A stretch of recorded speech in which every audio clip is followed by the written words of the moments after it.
these things are all indefinable, and there's a mystery at the heart of them. So, I'm all about interested in explanations, but ultimately the mystery of the late music is the same as the mystery of any great work. But I think maybe the late music wears its mystery on its surface more than most other music does. You can talk about the same mystery with Beethoven's Fifth Symphony, but that's not your impression of that symphony. It's not on the surface the mystery of creation, of human inspiration and creation. But in the late music, it's right there.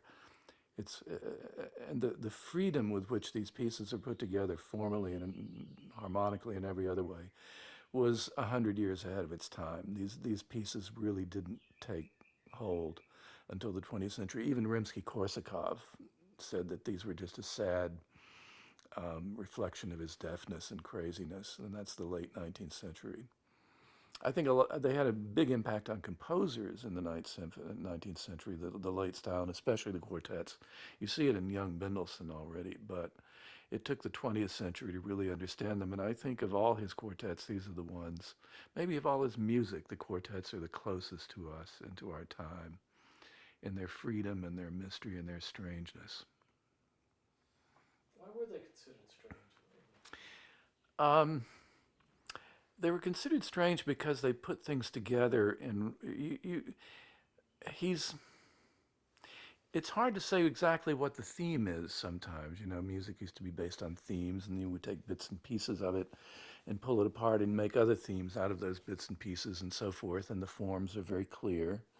His forms are no longer clear, so you don't know where you are. You may be in hearing a recapitulation and you don't know that's what it is.